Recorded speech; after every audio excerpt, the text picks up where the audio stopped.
I'm married and 33 years old. My husband David and I have been married for 10 years, and we have a first-grade daughter named Betty. We're a family of 3. I've loved drawing since I was a kid, and now I work in the arts. I'm also pregnant with our second child, and each day gets harder as my belly grows. Even though David is very busy, he tries to come home early and helps with chores and taking care of our daughter.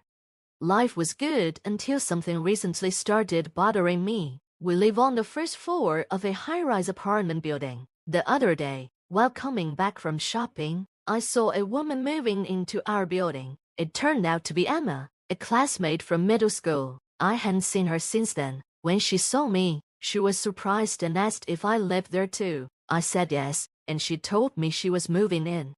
Emma's face changed when she realized I was living in the same building as her. She was shocked that a high school dropout like me lived in the first-floor apartment. She seemed to take pleasure in the fact that I was on the first floor, while she was on the 35th floor. She bragged about how her apartment had great views and how she was starting her own business, using the apartment as both her home and office. She asked me about my job, and I told her I worked in art. Emma was dismissive and acted like drawing wasn't a real job. I felt hurt, so I told her that I had turned something I love into a career. Emma didn't seem impressed and suggested that I must be making very little money, like $900 a month. Just then, David and our daughter Betty came by. Emma looked them over and said something rude about David's work clothes and our income. I felt insulted and finally snapped at her, but she just kept being disrespectful and condescending. Finally, I'd had enough of Emma's rudeness. I told her she needed to apologize for what she said about my husband. Emma just laughed and asked why she should apologize. Then she noticed my pregnancy and commented that it must be tough financially with another child on the way. She questioned if we could even afford to live in our apartment. I didn't want to hear any more of Emma's nasty comments, so I grabbed David and Betty and went home. Emma called after us, inviting us to visit her on the 35th floor for a better view, but I ignored her. I couldn't stop feeling angry at Emma all day. That night, after Betty went to sleep, David asked what happened. I told him how Emma had made fun of me for dropping out of school and belittled my work. David was furious. He knew about my past and had chosen to marry me knowing who I am. We decided to avoid Emma for a while. Fortunately, we didn't run into Emma for a month, which allowed us to live peacefully. Then, one day we received an invitation to a school reunion. I was excited to catch up with my old friends, even though I was a bit worried about running into Emma again. But since I wanted to see my friends, I decided to go. The reunion was held in a hotel ballroom. As soon as I arrived, I reconnected with friends I hadn't seen in years. We had a great time catching up, talking about our families and careers. But then, out of nowhere, we heard Emma's voice behind us, saying something rude about being around poor people. As expected, she was still the same. Emma showed up at the reunion too, but we didn't notice her at first because we were focused on talking with our close friends. Emma was wearing heavy makeup and a flashy dress that seemed out of place. She had always been self-centered and made awkward comments back in middle school, so we weren't surprised to see she hadn't changed. We rolled our eyes when she arrived. One of my friends finally spoke up and asked Emma who she was calling poor. Emma replied, "Who else but Mary? She's a dropout, so she must be poor and lives on the first floor. I live on the 35th floor, so it's like a master-servant relationship." Emma laughed after saying this, and some friends were upset and confronted her, but she didn't seem sorry at all. Emma kept making rude comments, suggesting I should move to a cheaper apartment if I didn't want to be caught poor. She even told me to leave the reunion, since I supposedly earned only $900 a month. My friends were confused and asked if I really only made $900 a month. I explained that's just what Emma believes. Emma then interrupted and said I was only working a part-time job because of being a dropout. While she was a CEO, a male classmate spoke up and said, "Emma, don't you know Mary is a well-known artist?" Emma looked puzzled and asked, "An artist? Who cares?" I decided to clear things up with Emma. not wanting her arrogance to ruin the reunion. I told her that I had studied art in France right after middle school and didn't complete a formal program. So yes, I dropped out. Emma scoffed and said, "Studying art is just a hobby, not a real job. You're still a dropout who ran away from studying." Emma clearly didn't understand. I decided to explain more about my work. I told Emma that I had spent years training and now run an art gallery while also creating my own artwork. I have fans and have even held my own exhibitions. Some of our classmates have bought my art. After training in France, I returned to New York and started my art career, which has become successful in recent years. David and I met at one of my exhibitions, and we clicked, which led to our marriage.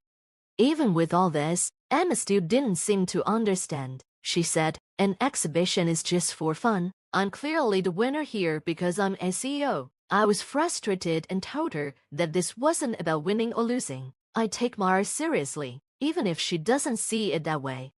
Emma then asked why we live on the first floor if I'm making so much money. I explained that we used to live on a higher floor, but since I'm pregnant and elevators can't be slow, we moved to the first floor for convenience. Emma didn't seem to accept my explanation. My friends and even some classmates knew about my career as an artist, but Emma probably didn't consider it because she had no interest in art and looked down on me for being a dropout. I was about to share another detail when I saw David and Betty at the entrance. Betty was running towards me, with David following behind and looking a bit embarrassed. David apologized, saying he got caught up with work and brought Betty along. Emma then noticed David's sharp suit and asked why he was dressed up when he was in work clothes last time she saw him. David greeted my friends, thanking them for being kind to me and asking if there was anything they needed. Just then, the reunion organizer rushed over to thank us for providing the venue. He praised the food and drinks, saying everything was excellent. David's parents owned the hotel, and David, now the CEO, had generously offered it for free. Emma's face turned pale when she heard this. I dropped out of middle school and only have a high school diploma, which seems a bit unusual. There's a reason for it, but we live in different worlds. She had looked down on me as poor, but here I was as an artist and the wife of a CEO. Emma was shocked and asked why a dropout like me was married to someone so important while she, an elite, was still single. She seemed bitter and challenged me on how I managed it. David finally noticed Emma and said, "Oh, we've met before. Sorry for being in work clothes last time. I was helping with a neighborhood cleanup. As the owner of the high-rise, it's important to maintain good relations in the community." Emma's face went white. "Wait, you own that high-rise?" she asked. David explained that his family had been wealthy for generations, involved in hotel management and owning many properties, including the high-rise where we live. David then invited Emma to visit the penthouse, which has a great view of the Empire State Building. Emma was done again and asked why we lived on the first floor if we had a penthouse. I explained that, because I'm pregnant, we moved to the first floor for convenience, but both the penthouse and the first floor are ours.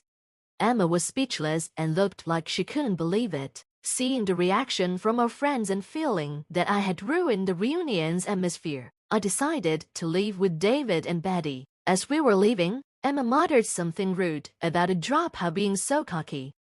I turned to Betty and said, "What matters most is what's inside. Never look down on people." Betty cheerfully added, "Emma, if you keep making faces like that, happiness will run away from you." Everyone laughed, and the mood of the reunion improved. Emma, now embarrassed, quickly left. The reunion continued on a positive note. I enjoyed the rest of the evening with my friends, who also had bad experiences with Emma. Betty's comment had made everyone feel better. Months went by, and we didn't see Emma at the high-rise again. One day, David came home and told me that Emma had finally moved out. She hadn't paid rent for 3 months, and we had to get a lawyer to issue an eviction notice. Emma left town quickly after that. David said Emma had left the apartment exactly as it was. Furniture and clothes were still there. She took her expensive items and computer, but left everything else behind. At first, I was suspicious, but a friend updated me on Emma's situation. It turns out she had been pretending to be successful but was actually jobless. She had some savings from her career, but couldn't keep up her lifestyle and fell behind on rent. She had no other place to go, so she left her belongings because she couldn't afford to get rid of them. I was disgusted to learn that Emma was still a burden to others. Even in her crisis, her terrible personality meant she had no friends or colleagues to help her. Now she's living in a rundown apartment and struggling with part-time jobs. She used to brag about being an elite and looked down on me as a dropout. I'm sure her pride is shattered now. I hope she learns to live a more humble and honest life. As for me, I'm happy with my life. I continue to paint, spend time with my husband and daughter, and look forward to our new baby. Our family of 3 gets along wonderfully, and I'm excited about expanding our family. I'll keep doing everything I can to protect our happiness.